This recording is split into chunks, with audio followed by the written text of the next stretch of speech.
Welcome to Bears on Tap, hosted by Kyle Juice Michalski, Quinten Krzysko, Sonny Verma, and the one and only Ron Luce.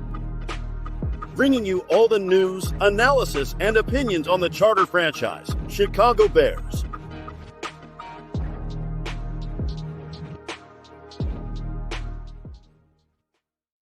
And welcome back, Bears fans. We are here today as Bears on Tap to preview the game with the Colts coming up here this Sunday. Bears sitting at 1-1, coming off this tough Sunday night loss, and we're on Indianapolis. It's the way I see it. So before we get into the roster, I'm going to throw this up so I'm not just a big face on the screen here, but before we get into Indy too much, we want to start off the way we always do with these preview shows. We start off with a weather report. We're playing at Lucas Oil Stadium. It's got a roof on it. That roof doesn't open. It's going to be nice because it's just going to be controlled air and nothing to worry about weather-wise. So moving on, I want to get into some general thoughts that I have around the Bears right now in their roster, and it's primarily offensive line driven. And I just want to get this out there first things first. When I watch this O-line tape, I see guys who are capable for the most part, right? Like Coleman Shelton is the only guy who I question the capability out there. So when I see how rough it's been lately, and I have an article detailing all my thoughts on the O-line over at ontapsportsnet.com right now. When you're criticizing them and seeing them, the way I'm looking at it is there's a lot of fixable stuff in there. There's a lot of things that we've seen these guys do. We've seen them handle stunts. We've seen them pick up blitzes. The only guy who I feel like is getting overwhelmed physically is Coleman Shelton. And basically my hope there is that you can go look back at some of the Rams tape, see how they handled it. I think you get into more wide zone run looks and some play action off of that. It's going to ease up a lot of the pressure on him. But I do worry that if you're asking a true straight drop back offense, especially shotgun drop back, I think there's going to keep being some issues there. I think one of the biggest issues that you see is really he needs to get such leverage off the snap to be able to win. So his feet are pretty much shooting straight back out to get a really good angle into the block. And we've seen a few times now where you'll have a guard pulling or trapping or something out behind him and tripping over those legs. So that's really the one concern that I still have with this offensive line as not being fixable. Because everything else, I see Tevin Jenkins, he's probably never going to be an elite run or pass blocker, right? But what you hope is he can be an elite run blocker and a serviceable pass blocker like we saw last year. Nate Davis, I think the ability is all there. Any of the worries around him have been more about off the field stuff, mental stuff, work ethic. But truly, when I watched this tape last week, I saw a guy who looked like he was challenged. Like I saw, to me, Nate Davis's tape last week, his effort seemed to be at a higher level than I remember seeing in any game with the Bears last year. So I'm hopeful that there's a lot to clean up there and a lot they are going to clean up. When we're talking about picking up stunts, I think one of the big issues that they're running into right now is familiarity with each other and how deep they want to be, right? If you're watching the tape, you see Tevin Jenkins is coming off the snap and not losing any ground, or I shouldn't put it that way. Let me reverse that. Tevin Jenkins is getting, 1 to 2 steps of depth off the snap in his pass set, while Coleman Shelton is, like I was just saying, shooting his feet back, getting low, but not getting any depth. It becomes really hard to pass a stun off because Shelton is 2 feet ahead of Tevin. So when Tevin's trying to pass his guy to the right to Shelton, he's passing him into Shelton's hip, into his side, right? It's not like that. You need to be on the same level to manage these stunts. I think that's something that they're not doing a very good job of right now, and something that they're going to fix and they're going to clean up. Now, my question with that is, does that lead to Shelton getting blown up a little more often because he's not getting that adequate leverage off the snap? That we'll have to see. But one aspect of this too that I think gets overlooked, to me, right now, the way I see it, an offensive line gets a big benefit from game tape, right? Something there hasn't been very much of. Not a lot of scouted looks. As an O-line coach, I would think you can sit there and say, like 5, 6, 7 weeks into the season, you're watching tape from this team, from the Colts. Right now, you have 2 games of tape on the Colts on how they attack, how they blitz, how they use stunts. And I think that's stuff that you can build tendencies off of. You guys can start to expect what to see when.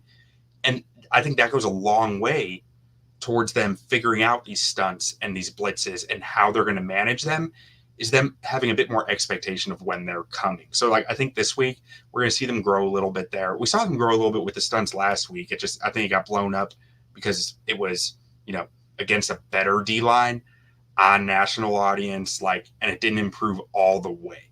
So you hope to see it improve a bit, probably not going to get all the way this week, but you get it better. You take another step forward, a bigger step forward, hopefully. And I think this offensive line has enough talent to manage for Caleb here going forward. But we'll see. Maybe I'll be eating crow in a week. I'm really not sure. But moving past that, let's talk a little bit about this Colts roster. And so when I first look at it, the O-line is the thing that stands out like crazy. You see a lot of green there. They have a lot of talent there. But that's not where I want to go with the next category. So before we get there, let me play the intro. The baddest man. So like I was saying, the baddest man, if you're not familiar with our show, the baddest man is the guy that after the game, everyone's walking off the field. They turn around, they go, look at this guy, and they go, that's a bad man right there. I'm glad I don't have to see that guy again or in my division or anything like that. And to me, the Colts, there's 2 candidates for this guy. One is Quentin Nelson. Or offensively, I should say there's 2 candidates. With Quentin Nelson, usually I wouldn't highlight an offensive lineman here because I see offensive linemen as five guys playing as one. So it's hard to say that one of those guys is this guy. But Nelson is such a different player. Like, he is on such a high level as an offensive lineman, physically, mentally, technique-wise. He's really improved the last few years. Some of the physical stuff, I think he has dialed it back a little bit after some injuries, but he's made up for that with his technique improving, in my opinion. But with Quentin Nelson, the reason I want to mention him here, at least, even though he's not my baddest man, is because that left side of the O-line, that's what's been going up against Andrew Billings. Andrew Billings is typically lining up on that side of the defensive line, I guess you'd say. So I'm expecting to see Andrew Billings taking on mostly Quentin Nelson and Ryan Kelly in this game. That's a tough matchup for him. Like, Andrew Billings has been playing great. He single-handedly is propelling the Bears, or I shouldn't say single-handedly, but he's doing so much for the Bears run defense to help them out, to get them up to this high level, that he's going up against 2 really good offensive linemen. One of them might be one of the best in the league in Quentin Nelson. That's going to be a key matchup for this game. But my baddest man on this offense is Michael Pittman Jr. I think Pittman is a very underrated receiver. When he's covered, he's still open. That's the type of player he is, because he's so big and strong and long. He makes some of the wildest circus catches I've seen in the league the last few years. So he's a guy who Anthony Richardson can be looking downfield when he's one-on-one. If JJ's all over him, just blanketing him, you still might throw it up to him, because Pittman is a guy who can come down with that football no matter who's guarding him. So to me, that is the baddest man on offense. Now, on defense, the baddest man would typically be DeForest Buckner. DeForest Buckner isn't playing this week. So the Bears get a bit of a break there. I mean, really, this defensive line, you hope they can run the football against this D-line, because everyone has so far, and they're missing their best player.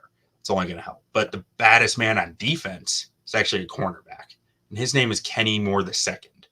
Now, Kenny Moore, when they're in base, he's going to be playing outside. When they're in nickel, he's going to be playing inside at nickel.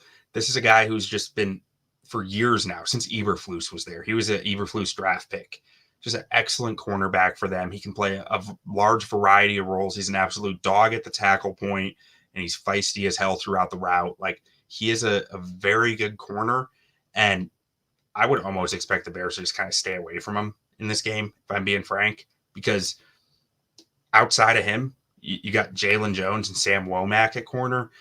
That's tough to attack. Like, if I'm the Bears looking at that, I'm like, why would I throw at Kenny more when I can throw at these other guys? Now, maybe those other guys prove me wrong. Maybe they prove the Bears wrong and saying, you shouldn't overlook us, shouldn't be throwing at us. But personally, I haven't seen a reason not to yet. So I think it's a reason to go after those guys until they prove you shouldn't. Now, moving on to our next category. The nicest man.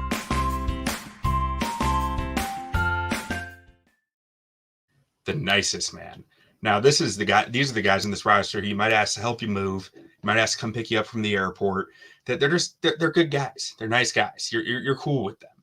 Now, for me on the offense, this is a tough one, right? Like, you could go Kylan Granson at tight end, who's a solid enough player, but he might not be like a quality starter on most teams in the league.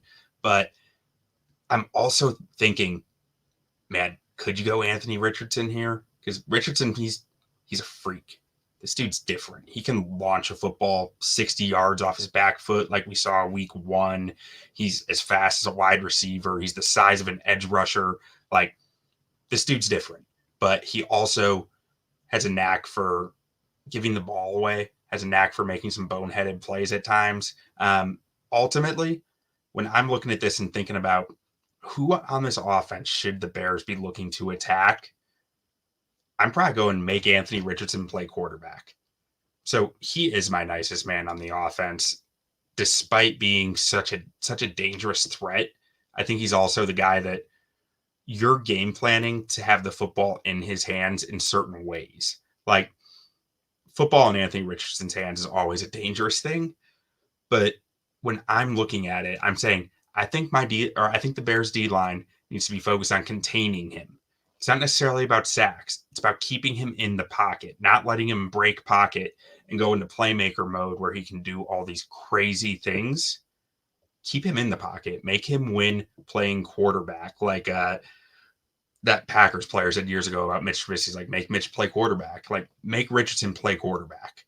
Make him go through reads. Make him decipher coverages. Rotate those coverages. Play with his reads. Play with his eyes. I think there's opportunity there as long as you can keep him in the pocket, which is a lot easier said than done. But ultimately, I think you can do that. You have a real chance to win this game. But that's a two-pronged thing.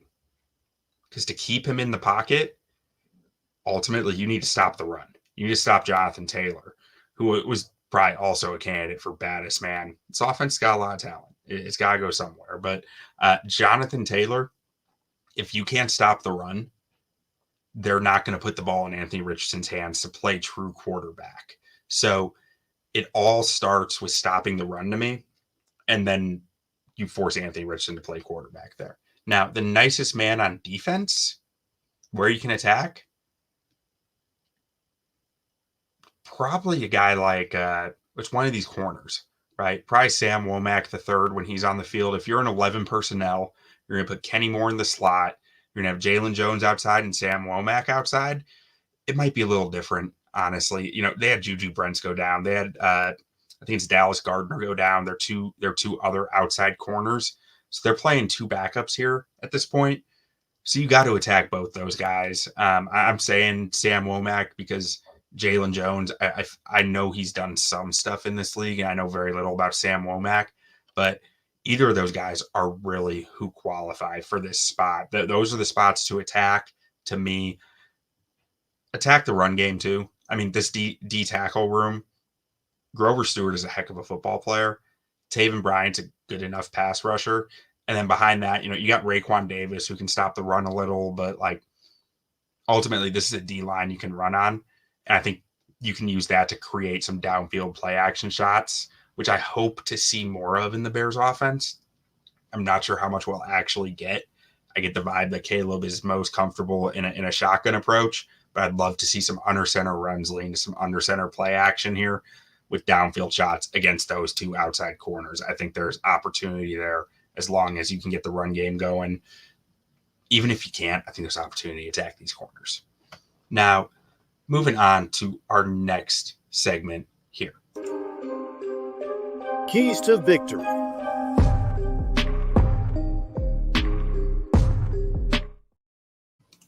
Now, my first key to victory is pound the rock. Through 2 games, the Bears, they haven't been very good at running the football. They're ranked 29th in rush yards per attempt, 29th in stuffed run percentage, 25th in rush yards over expected per attempt, and 22nd in rush success rate. They've run almost exclusively outside the tackles, right? They're the 6th highest rate of running outside the tackles and the 28th highest rate of in between the tackles. I want to see that change. With Tevin Jenkins, with Nate Davis, with Coleman Shelton, you have 3 blockers who have made their name in this league as run blockers. Now, Coleman Shelton's is a little different. It's more zone-based. It's more about his ability to get to the second level and get out in space. So maybe that is a bit of a misrepresentation as far as being a on the line of scrimmage run blocker. But I think you have, at least with the other 2 guys, you have 2 horses that you can really use in the run game. I want to see him do it. I want to see Khalil Herbert get more chances running in between the tackles this week. The Colts defense ranks 28th in rush yards per attempt, 22nd in stuff run percentage, 22nd in rush yards over expected per attempt, and 14th in rush success rate. So 14th in rush success rate, what does that actually mean? That means that they've actually been pretty good as far as stopping the run. Out of 10 times, they've done it maybe 7 times or 6 times. They've done it at a pretty decent clip, but when they don't stop it, they give up a lot. They give up explosives. They've allowed 15 runs to go for 10 plus yards through the first 2 games. That's a big number. You can gash these guys in the ground. Every run might not be a gash, but when you break one, it's going to go far. Last week, the Packers racked up 261 yards against this defense at 4.9 yards per carry. They were starting Malik Willis at quarterback. They had no pass threat, and they did that. So if the Bears offense coordinator has any run scheme quality in him, the Bears should be able to tote the rock this week. Like, that's the way I see it. I hope that that's the case, because if not, then I start to really worry about what this rush offense can actually be. Now, my second key to the game here, which I already went to some, is make Anthony Richardson play quarterback. Since graduating from high school, Anthony Richardson has a total of 614 dropbacks. For frame of reference, Caleb Williams' first year at USC, he dropped back 568 times. So he almost hit that number that Anthony Richardson is at for the last, 5 years, probably since high school, in one season. He's not very experienced. If you can get him sitting back there in the pocket, trying to decipher coverages, I think with the Bears' defensive talent, with their defensive schematics, you like your chances. You're sitting in a pretty good spot. Now, my third key to the game, fix the fundamentals. And this ultimately starts going back to the offensive line. At its root, there is no excuse for the O-line to be as bad as they have been through 2 weeks. Talent, whatever you want to say about it, I don't really care. There's no excuse for them to be as bad as they've been. Whether it's who's calling the protections, the scheme, the play calling, guys not knowing the playbook, lack of practice time together, whatever you want to chalk it up to, there are less talented offensive lines in the NFL right now doing better, which means that it needs to get better in my mind, because it's just not sustainable with where it's at right now. Now, the good news is, to me, football is a game about finding answers and creating attainable solutions for the talent that you have on the roster. We haven't seen many solutions come through to this point, but they are out there to be found. And I have to believe they're finding those solutions this week. I'm hoping they're really sitting down, figuring out what is our offense? What do we want to be? And finding ways to get there, figuring out what the basics of that are, practicing them all week, and showing them on game day and building them out from there. Because once you find that base, once you find that bread and butter of what you're doing, you can build off it, but it's really hard to build off of it until you have it. So up to this point, to me, this offense has felt like they tried to skip step one, which is finding that identity, finding what they want to do well, what they want to be their bread and butter. and they went straight to step 2, step 3, trying to build out this offense. You got to find it first. So this week is all about finding that offensive, I don't want to say rhythm, but that offensive that offensive feel of like, what is it that we do well? And I think starting there, you can move on and start to really build a strong offense around that. Now, I'm going to dig into a little bit on matchups here. Like, looking at edge rushers versus tackles this week, you're really not getting anything that is near what you saw last week, right? I think our tackles are going to have a side, like Kwity Paye. I've always said Kwity Paye. I'm not sure if that's how you pronounce it, but he's a solid football player. He's a good football player, but he's not Daniil Hunter. He's not Will Anderson. You know, he's a guy who can play some, but you should be able to win plenty against him. I'm not too worried about that matchup with either of our tackles. Same with like a Tyquan Lewis or a Dayo Odeyingbo. There's not much in this edge room where I'm looking at it and say the Bears tackles can't handle this. Now, Grover Stewart is going to be the best D lineman on this entire D line at D tackle. And again, I think he's a guy who our interior offensive linemen should be able to hand him. Sure, Coleman Shelton is going to struggle to anchor against him. He's going to struggle to anchor against most guys in the league.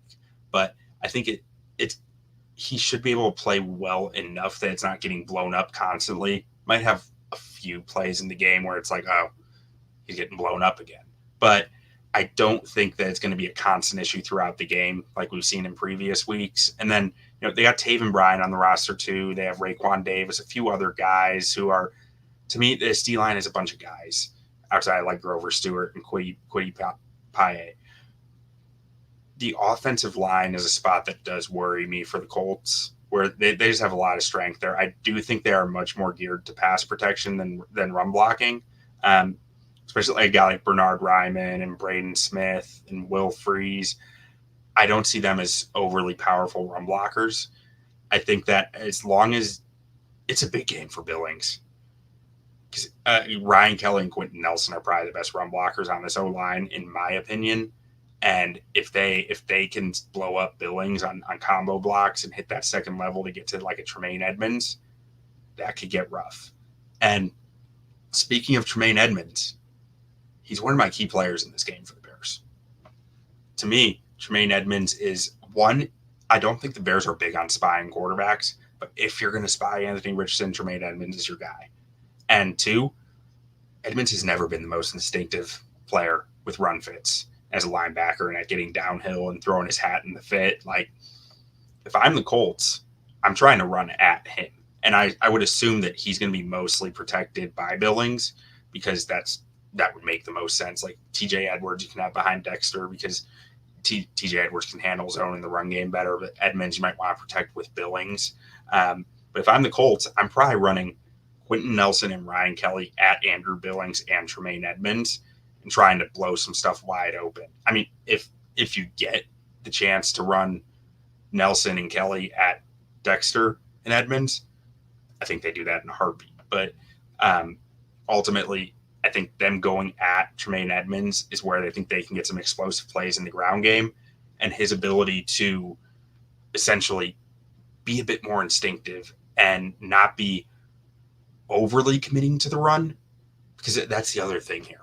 If they can get Edmonds over committing to the run, that'll open up a lot of middle of the field stuff, and that's where I get worried about it. You can make Anthony Richardson play quarterback, but if you're over committing to the run, he's going to have easy opportunities over the middle. And I don't think he's gun shy about throwing the football in any way.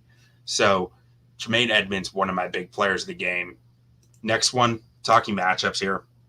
You can get DJ Moore on Jalen Jones or Sam Womack. I think that's a great matchup. I mean, you could probably say the same for like Keenan Allen too, if we see Keenan Allen play this week. But whoever, any of your wide receivers really that you can get up against Jalen Jones or Sam Womack, I feel pretty good about any of those top three between DJ Moore, Rome Odunze, or Keenan Allen. But ultimately, I think you're going to see some design matchups for DJ Moore after some of the frustration that came out last week. I'm not sure if, you always want to reward a guy. Maybe, I don't know how I would describe what we saw from DJ Moore last week. If you want to say he was pouting or anything like that, I don't really think I would say that. But rewarding him after, seeing a little bit of disdain or upsetness last week, I think you just do it. Like, to me, I'm trying to get matchups for DJ Moore this week to give that man the football like he deserves for what he's being paid and let him make some plays. I think there's real opportunity there. And the one other player to watch for me with the Bears this week is Khalil Herbert. I think Juice is going to get some real chances to touch the football. Week 1, we barely saw him. It was mostly rundowns when we saw him. Week 2, we actually saw him for the same amount of snaps. But you know what else we saw? We saw him getting targets in the pass game. We saw the Bears letting the league know, anyone who watches their tape know, we are not afraid to keep this guy in here on pass downs, and we're not afraid to throw to him. So to me, that's them prefacing a game where Herbert's going to get more run. He's not as predictable when he's on the field right now because he got 2 targets last week. So I think we're going to see more Khalil Herbert this week for running between the tackles, for trying to attack that weakness of the Colts defense. And really, final thoughts with this game, we're going back to the house that Flu's built. Forget Peyton Manning. That's Eberflus's house. It's the house that Hits built. I'm excited for Eberflus to get back to Indy, back with a bunch of players in this roster who he is very familiar with. A bunch of players who he drafted. Grover Stewart was one of his guys. Kenny Moore was one of his guys. I don't remember if Kwity Paye was or Ode Ingbo, but these linebackers, I think they were still, when he was D coordinator, I think that's when they came in the league. So there are a lot. Julian Blackman, that was definitely an Eberflus guy. There are a lot of guys in this defense who he had his fingerprints all over, getting them on the roster and developing them. I almost wonder how much Eberflus might be in the offensive meetings or with the offensive coaches this week, talking about strengths and weaknesses of some of these guys and how you can attack them, because I think there's opportunity there as well from that standpoint. But I'm excited for Eberflus to get back there. I think this is a game the Bears should win.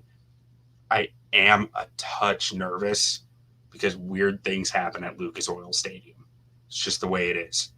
Over on Shaving Points podcast, I talk about this almost every time the Colts are a home dog or like a home, like within 3 point. It's like, I feel weird betting against the Colts because weird things happen at Lucas Oil Stadium. I've lost too many bets with the Colts at home with a line that seemed like it didn't make sense, only for me to realize why it made sense after the game. So I think we're going to see some fluky things happen throughout this game that might keep it close, keep the Bears down a little. But ultimately, I'm hoping that we do see a nice effort from the Bears. I think this is a nice spot for Caleb Williams to take another step forward, because look at this secondary. Look at this D line. The Bears are going to be able to open things up with the run game. They should be able. I shouldn't say they are. They should be able to open things up with the run game and then attack some weaker quarterbacks with some superior wide receiver talent. Now, will that happen? We'll find out. I think it should happen based on looking at the roster, looking at what's available to each team, and ultimately, as long as the Bears' run defense can do their job, I like the Bears' odds, because then they can contain Anthony Richardson in that pocket, try to create some mistakes out of him. And really, you look at what the Colts have done. They haven't asked Richardson to do a ton through 2. Like the first game, I think he only threw the ball 20 times against the Texans team that we just saw. And they put up a lot more points. They put up, I want to say, 28 points. But a lot of that was a big bomb to Alec Pierce, who is a guy the Bears defense needs to be aware of at all times, because he's a true 4.3 speed. And they get Josh Downs back this week, which is big for their offense. Colts wide receiver room in general, they have some real, between Pittman, Pierce, Downs, and A.D. Mitchell, they have a lot of talent that, Pierce and A.D. Mitchell were 2 guys I was hoping the Bears might get. But anyways, I'm going down a rabbit hole there. I think this is a game that the Bears can find a way, or should find a way to win. It's a winnable game for them. It's going to be tough on the road. I said this before week 1. I'm saying it again. Week 1, Tennessee was a team that expected to win this year, and they were going to be a tougher out than anyone was giving them credit for. Indy is a team that expected to win this year. They're 0-2. 0-3 teams do not make the playoffs. It's very rare that 0-3 teams turn it around. It's a big point in the league. 0-2 teams who expected to be good fight tooth and nail before they take that third loss. So this is going to be a dogfight. This team is going to come out here to play. They're schematically, they're going to pull out all the stops against the Bears this week, I think. So I'm seeing a close game here. I think the Bears eke out a victory, something like, I don't know, maybe a 24 to, I want to say something weird, like 23. Like, I think it's going to be a really weird, close game. I hope we see the Bears eke it out. I hope we see Caleb Williams do some good stuff late in the game to cement the victory, to really, just hammer it home. Now, thank you, Chris, in the comments. It's Quiddy Pay. Okay. I heard someone say Paye a few weeks ago. I was like, have I been saying it wrong for 2 or 3 years now? Okay. I appreciate that, Chris. Thank you. But that's my prediction. I'm riding with that. Bears 24, Colts 23 in a wild game. There's going to be some weird moments. Maybe it's a weird fumble. Maybe some weird special teams plays. I think we're going to get some different stuff out there at Lucas Oil because there's always weird stuff that happens at Lucas Oil. Thank you guys for watching, listening. Thanks for putting up with my COVID-impacted voice. That's why we're a day late on this. But make sure to go check out all our work over at ontapsportsnet.com and make sure to join us for the postgame show on Sunday. Have a great night.